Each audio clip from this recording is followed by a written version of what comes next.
Welcome back. पिछले video में हमने समझा कि कौन कौन सी तरह की कैटेगरी होती है मुद्रा लोन की। हमने शिशु, तरुण, किशोर लोन के बारे में डिटेल में समझा। हमने उनकी वेबसाइट पे भी जाके देखा कि किस तरह से आप लोन ले सकते हैं और उसमें क्या क्या चेकलिस्ट वगैरह होती है। और इस वीडियो में हम लोग समझने की कोशिश करेंगे कि कौन सी तरह के क्लासिफाइड बिजनेस होते हैं या फिर किस तरह के पार्टिकुलर बिजनेसेस को यह लोन मिल सकता है या फिर उनके लोन मिलने के जो चांसेस है वो थोड़े ज्यादा है। यहाँ पे देखिए, अगर बात करते हैं होम लोन की, तो होम लोन बेसिकली अलग अलग तरह के पर्पसेस के लिए होम लोन के अंतर्गत ही दिया जाता है। मान लीजिए कि या जैसे कि हो सकता है कि आपको एक रेडीमेड घर खरीदना हो, या फिर हो सकता है कि आपको अपने घर को कंस्ट्रक्ट करना है, मतलब कि आपका 2 मंजिला घर बना हुआ है, हो सकता है कि आपको 3रा मंजिला बनाना है, उसके लिए आपको लोन मिल सकता है। या फिर हो सकता है कि आपको अपने घर को रेनोवेट कराना है, उसके लिए आपको होम लोन मिल सकता है। ठीक उसी तरह से मुद्रा लोन में भी आपको बिजनेस के अलग अलग पर्पसेस के लिए लोन मिलता है। एक एक करके इसके बारे में हम लोग डिटेल में समझेंगे। सबसे पहला तो होता है कमर्शियल व्हीकल लोन, मतलब कि वैसी गाड़ी या उस तरह की गाड़ी जो पर्सनल पर्पसेस के लिए इस्तेमाल नहीं की जाती है। अगर बहुत ही साधारण भाषा में अगर बात की जाए तो यहाँ पे आपको व्हाइट बोर्ड रिलेटेड गाड़ी के लिए यहाँ पे आपको लोन नहीं मिलेगा। वहीं आपको येलो बोर्ड रिलेटेड अगर आपको गाड़ी खरीदनी है तो आपको यहाँ पे लोन मिल सकता है। मिसाल के तौर पर अगर आपको एक ऑटो लेनी है, ऑटो खरीद कर अगर आपको ऑटो का बिजनेस करना है, आपको हो सकता है कि येलो बोर्ड कार खरीदनी हो, आपको ओला उबर में या फिर टैक्सी सर्विस चलानी है, तो आपको यहाँ पे लोन मिल सकता है। आपको मान लीजिए कि एक छोटा हाथी जो बोलते हैं टाटा एस या टेम्पू, अगर आपको उस तरह की गाड़ी खरीदनी है तो आपको यहाँ पे उसके लिए लोन मिल सकता है। ठीक है, यहाँ पर येलो बोर्ड रिलेटेड हो सकता है कि आपको ट्रैक्टर लेना पड़े या फिर टिलर लेना पड़े।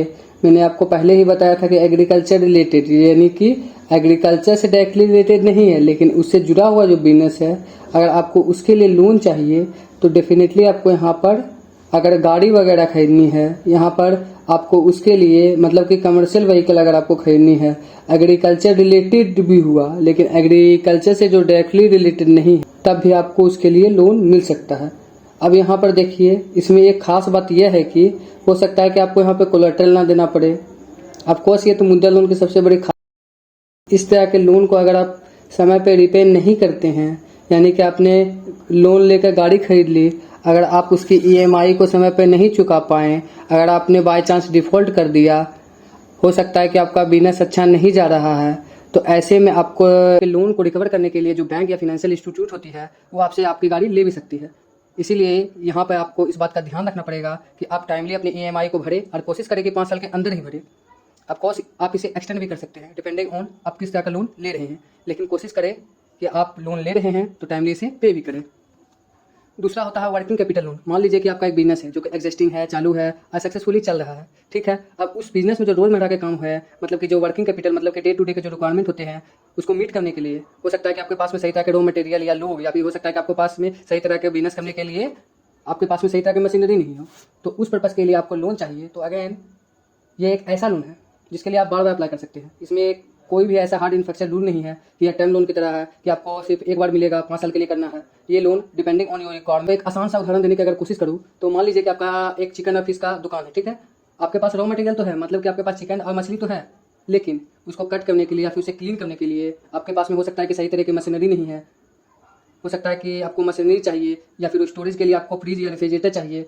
तो अगर आप उस पर्पज़ के लिए लोन ले रहे हैं तो डेफिनेटली आपको यह लोन आराम से मिल जाएगा। मुद्रा लोन के इस कैटेगरी की तीसरी कैटेगरी आती है, वो बेसिकली होती है plant and machinery loan category. मान लीजिए कि आप एक छोटे से किसी गांव में से अपने बिजनेस को चला रहे हैं। आपको लगा कि हाँ, मेरे पास सुपारी की खेती बहुत बढ़िया होती है, मैं इसे बहुत अच्छे समय से मैनेज कर रहा हूँ।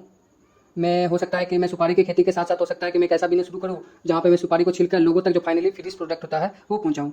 तो अगर आपको ये करना है तो डेफिनेटली आपको एक सुपारी छीलने की मशीन खरीदनी होगी। अगर आपको ये मशीन खरीदनी है और आपके पास में पर्याप्त पैसा नहीं है, उसके लिए जो रिक्वायरमेंट अमाउंट है वो नहीं है, आपको उस पर्पज़ के लिए अगर लोन चाहिए तो आपको यहाँ पे लोन मिल सकता है। लेकिन आपको यहाँ पर आपको एक कोटेशन प्रस्तुत करना पड़ेगा अपनी रिक्वायरमेंट रिपोर्ट में। आप जिन जिन डीलर से बात कर रहे हैं सुपारी छीलने की मशीन के रेट्स के बारे में, आप उनसे एक प्राइस कंपैरिजन तो सबसे पहले आपको करना पड़ेगा।